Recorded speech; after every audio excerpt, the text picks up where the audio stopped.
বেশ কয়েকদিন ধরে আমরা দেখাচ্ছি যে জাল ওষুধ ছড়িয়ে পড়েছে এ রাজ্যের ওষুধের দোকানগুলোতে এবং সেই ওষুধ ব্যবহারে এবার কড়া রাজ্য।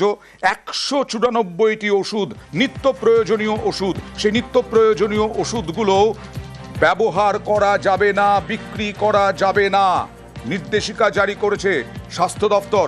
সরাসরি চলে যাব প্রতিনিধি অভিজিতের কাছে। অভিজিৎ, কি প্রক্রিয়ায় এই দোকানগুলো থেকে বিক্রি করা নিষেধাজ্ঞা?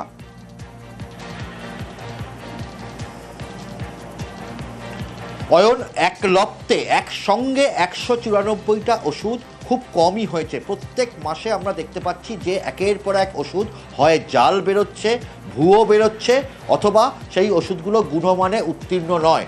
এবং রাজ্য এবং কেন্দ্রীয় ড্রাগ কন্ট্রোল মিলে সেই ওষুধের তালিকা প্রস্তুত করেছে গত মাসের, এবং তার মধ্যে যেমনভাবে গ্যাস, অম্বল, অ্যাসিডিটি আটকানোর খুব সাধারণ ওষুধগুলোও রয়েছে, তেমনভাবে ফুসফুসে সংক্রমণ আটকানোর অত্যন্ত গুরুত্বপূর্ণ অ্যান্টিবায়োটিক রয়েছে, প্রস্রাবের সংক্রমণ আটকানোর অর্থাৎ এবং একই সঙ্গে কিডনির সংক্রমণ আটকানোর ওষুধ রয়েছে, কোলেস্টেরলের ওষুধ রয়েছে। দোকানগুলোতে কি হানাও দেবে? জীবনদায়ী তা নিঃসন্দেহে, এবং প্রত্যেককে বলা হচ্ছে যে কোনোভাবেই পাইকারি দোকান, খুচরো দোকান এবং একই সঙ্গে কোনো সরকারি হাসপাতাল এবং বেসরকারি হাসপাতাল, নার্সিংহোম, তারা যেন তাদের সাপ্লাই চেইন থেকে, অর্থাৎ যেখান থেকে ওষুধগুলো আসে, স্টকিস্ট, ডিস্ট্রিবিউটারের থেকে যে ওষুধ আসে, সেখানে ব্যাচ নাম্বার ধরে ধরে পরীক্ষা করতে হবে, যাতে কোনোভাবেই এই ওষুধগুলো সাধারণ মানুষ ব্যবহার না করতে পারে। আমরাও চাইবো প্রশাসন কড়া পদক্ষেপ করুক এবং যাতে মানুষ এই ভুলভাল ওষুধ, তুমি বলছিলে, আমি দুপুরবেলা শুনছিলাম যে পাউডার মলিকিউল সেখানে নেই, এই খেয়ে বিষক্রিয়া না হয়।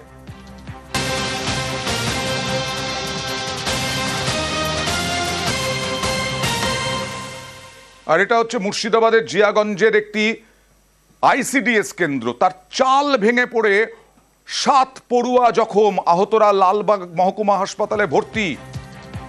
গুরুতর জখম এক শিশু। কথা বলবো প্রতিনিধি প্রণবের সঙ্গে। প্রণব, কি হলো, কখন হলো?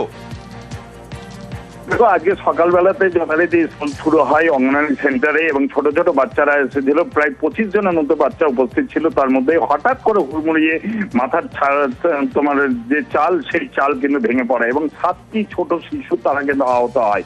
সঙ্গে সঙ্গে তাদেরকে লালবাগ মহকুমা হাসপাতালে নিয়ে যাওয়া হয় এবং তাদের মধ্যে একজন শিশুর অবস্থা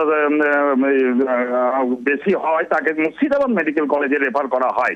এবং এলাকার মানুষের অভিযোগ যে এখানে কোনো স্থায়ী নেই, লোকের বাড়ির মধ্যে চালার মধ্যেই এটা দীর্ঘদিন ধরে এখানে বসেই আর কি এই অঙ্গনারী সেন্টার চলতো, এবং তার ফলে কিন্তু বারে বারে প্রশাসনের আধিকারিকদেরকে জানানো হয়েছিল, তারপরে কোনো ব্যবস্থা নেওয়া হয়নি।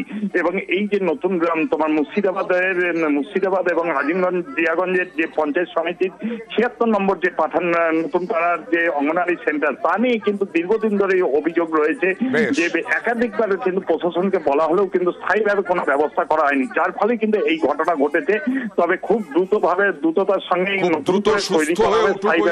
আমরাও চাই।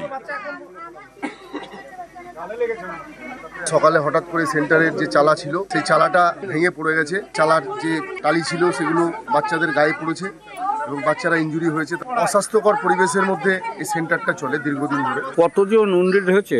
25 জন বাচ্চা ছিল, তার মধ্যে অধিকাংশ বাচ্চা ইনজুরি হয়েছে। তাদেরকে লালবাগ হাসপাতালে নিয়ে যাওয়া হয়েছে।